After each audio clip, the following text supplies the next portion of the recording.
Hey there, Aquarius. Welcome to your reading for the week of January 17th. This is going to be part 1 to your reading. There will be a part 2 that is linked up in the top pinned comment down below. So definitely check out part 2. But let's see here. This is actually a pretty good reading already. Every single sign, I think, has had the Ten of Pentacles. Said to everyone else, it does require, like, work. It is not something that you just magically are going to get. And sorry, I'm dropping cards, but the Ten of Pentacles is like a card of building something permanent, building something like leaving a legacy, basically. But again, this doesn't just, magically happen. It does require time and effort, of course. You start off with the Sea Turtle Spirit. This card says stability. Again, with the Ten of Pentacles, I mean, really, I've said it to like 20 other people this week. That it does seem there is a major focus on either creating something that is stable in long term or just having stability in general, which makes sense, with the way the world has been going. I think that it makes sense that people have a craving or a strong desire for stability or, kind of more predictability in life just because there are no answers. And I think people are just looking for answers in life, like what direction to go in, what to work on, what's going to work, what's the future going to be like. All these things are like rushing into my head, but mostly questions with this card. In this row, you have the Ten of Pentacles, the Chariot, and the Devil. The Ten of Pentacles, again, is like your dream life. It is everything you want. The Pentacles form the tree of life on this card. And there's also like a family on the card as well. And it just represents kind of stability. It can represent an inheritance, building or leaving a legacy, building a family. To me, it's the best love card in the deck as well because it represents something permanent, represents something that you can have forever. And you do have the Hierophant in this top row, so there definitely could also be love coming in for you with this energy. So I like to see that. The Chariot, I feel like, is the energy that you have to put into something. It's kind of weird because I usually tell people don't try to force things to happen. I don't see this as you forcing something to happen. I just feel that a situation in your life this week is going to require your elbow grease. So it's like, if you want something to move forward, I feel like you are going to have to be the one to make it happen with the Chariot, is what this card is saying. It could be love for some of you. So it's like, maybe you're interested in a person, or maybe you're already dealing with a person. But I feel like if you wanted to go to that next level, or if you want the commitment or whatever, maybe you're going to have to be the one to make it happen. The Chariot, to me, is a great card. It's a card of victory and success. But I just feel there's maybe a situation in your life that is kind of more requiring a little bit more of your effort, that is requiring a little bit more of your elbow grease, like I said. The Devil, I feel like, is a past situation that needs to be released. Could be anything. I feel like it could be everything, actually. I mostly say this as well because the Seven of Cups as your center card. I feel like, as always with you, Aquarius, I would say that you have the most complicated readings in the sense that, whenever I picture it in my head, I just see a spider web, just a tangle, are the most, complex, I would say. I just feel that this could be a past situation. Could be a person, doesn't have to be. It could be a work situation. Could also be a belief with the Seven of Cups. And I feel this is the only thing that's holding you back. Devil, here's the thing, is that this can be easily released. Those people are chained to the black box of Saturn there that the Devil meant to look like they could just take those chains off and they would be set free. So I feel like you need to release yourself from a situation. I'm also getting something about travel here as well, which is very interesting. I usually do get messages of travel and moving, but there's something much more significant about this, I would say, with that Chariot card. I would say if you're traveling for work, business, or even love, this could be like a dream come true. He has those stars in the canopy above him on the Chariot card. It's like a dream. It really represents as above, so below in the tarot, the Chariot. But I feel like it's kind of like I wouldn't really say like a dream is coming true, but I feel like there's something that does feel a little bit dreamy that's, becoming a reality. But it feels like travel, or it's requiring travel, is what's popping into my head. I don't know. It could also be that someone's traveling to you here, Aquarius. You have this first house card, and it says arrival. on it. So for some of you, it's like something is arriving into your life with this first house energy. And it's interesting. You had Jupiter in your first house last year. You have Jupiter in your second house this year. Depending when you were born, of course. But what I would say is I do feel like there could be some rewards coming in for you. Jupiter did retrograde back into your sign, and now get the rewards from a sign until like after it has cleared a house.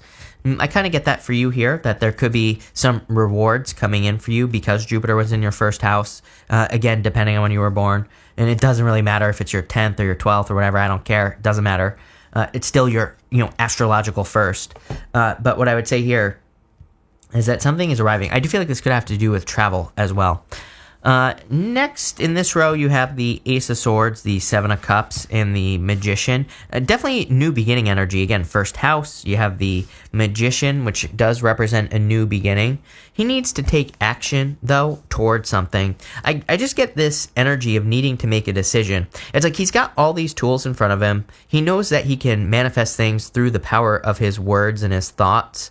He even has these flowers right here, Aquarius. Those love, joy, bliss, he understands that his feelings are what manifests his magic into reality. But he's got mastery over all the suits. He's got every single suit in the tarot in front of him. He just needs to pick something and make it happen. So I feel for some of you, but it's a weird message because what I'm getting, it could be a person, it could be a business, a job, something that you're doing. I feel like the Magician is just saying, pick the thing that you want and just make it happen. Just do it, plain and simple. It's like there's no need to beat around the bush. Seven of Cups is my card of beating around the bush because it's like a card that says you know exactly what you want.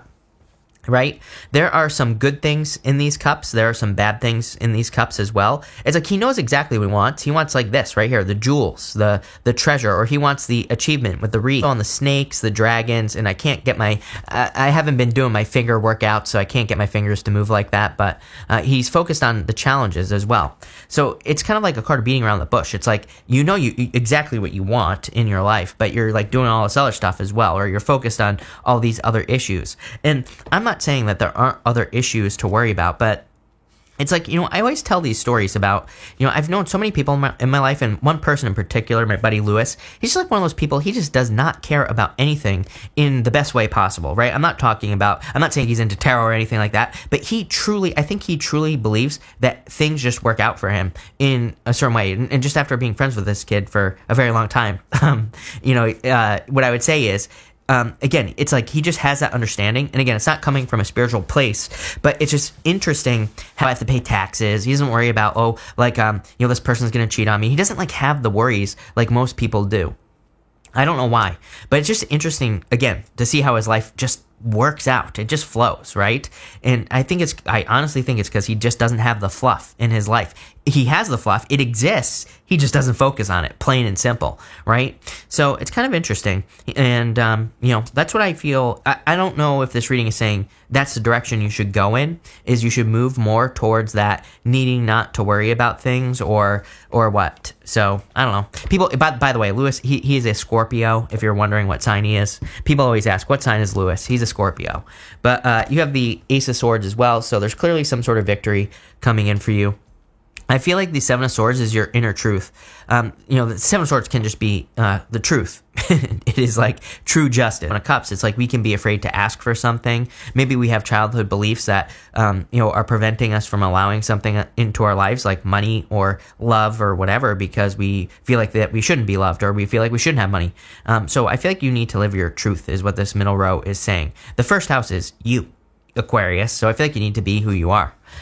At the end here, you have the Caterpillar card. It says, things will not always be this way. A change is coming. There you go. Love it. And you also have this Unicorn card. It says, use your intuition to make beneficial changes. There you go. So 2 cards of change and 2 cards of making a change or inviting something positive into your life. Kind of like a card of thinking outside the box. It doesn't surprise me that this card comes up so much nowadays. As I always say, this card reminds me of Neptune and Pisces. Neptune and Pisces is like traditional beliefs. And again, what do we have to do with Neptune and Pisces? We have to break traditional beliefs. We have to break away from things that we have always believed just because. It's like Neptune and Pisces is the universe saying, no, I don't want you to think, I don't want you to believe what your parents believed. I don't want you to believe what your friend group believes. I want you to believe what you believe. And maybe it is what your parents believe, but Neptune and Pisces wants you to make that decision on your own. It wants you to decide for yourself what you believe. And it doesn't surprise me. I've been hearing from a lot of people that have been having family issues and things like that. And again, I think it's Neptune and Pisces, because it's like, if you start changing, if you start going against your family's beliefs, that can cause problems with your family. But you know what the interesting thing is it reminds me of like they say the prodigal son returns, right? That is like Neptune and Pisces. It's like maybe you go away from the family, but also with Neptune and Pisces, maybe we also return. Maybe we kind of come back to our more traditional beliefs or whatever. It's going to be different for everyone, right? And, again, I don't care what anyone does with their own life, and neither should you. So you should only care about yourself with the Neptune and Pisces energy, with the Hierophant.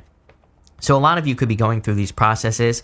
And again, I think this is why the Hierophant comes up so much. The Hierophant is also as above, so below. The Hierophant is the bridge between heaven and earth, the universe and the earth, right? He is like the bridge between the two things. And I do feel like there are blessings coming in for you. He's actually making a symbol with his hand over here that represents a blessing. So I do feel that there are clearly blessings coming in for you. I feel like you need to see it. 4 Cups. I'm just going to leave this camera up because 4 Cups says you're receiving blessings, but he's not accepting these blessings into his life. The other problem, I would say, with Neptune and Pisces is that we could want to manifest something. It is just not going to look like the thing that we want to manifest. And I know that sounds confusing, but we're probably going to manifest steps. I would say, it's kind of challenging because I think that we need to look at the stories that we've told ourselves our whole entire lives. Like, if you have a story, like, oh, I'm going to meet my knight in shining armor by, at the bar or at the club or something like that. I don't know, whatever your story is, doesn't matter, right? But you might have been telling your story in your head of how you're gonna meet a person somewhere else. I don't know, somewhere else, right? So that's the 4 Cups. It's like 4 Cups is, I have this plan, I have this agreement that I've made with nobody, basically, and if things don't go according to plan, then my life isn't working out, which is not true. Is what I'd say here with the 4 Cups. We need to start looking for other things. We need to start looking at like how we can make things work in a different way. And we also need to get away from those stories that we've been telling ourselves for too long. These might not be bad stories, right? But it's just like, again, if we have like these preconceived ideas of how things are going to work out, we're probably going to be disappointed. 4 Cups. If we just kind of allow the universe to bring inspirations into our lives and allow the universe to guide us, then we'll be very successful. We will receive the blessings. 4 Swords. It's like this guy here is receiving blessings from the other person. So it's like you're hoping and praying for these blessings to come into your life. And I feel like they're coming, but just not in the way you think, is what I'd say. I like where this reading is going, Aquarius. So we're going to end it there. Love it. Clearly, there are some blessings arriving in your life, and probably to you as a person. First house, right? That first house card there. But there will be part 2 linked up down below in the comments, so make sure to check out part 2, where we're going to kind of look into this and see what blessings are coming in for you and what else could be coming in for you as well. Looks really good. So thank you for being here. Really appreciate it.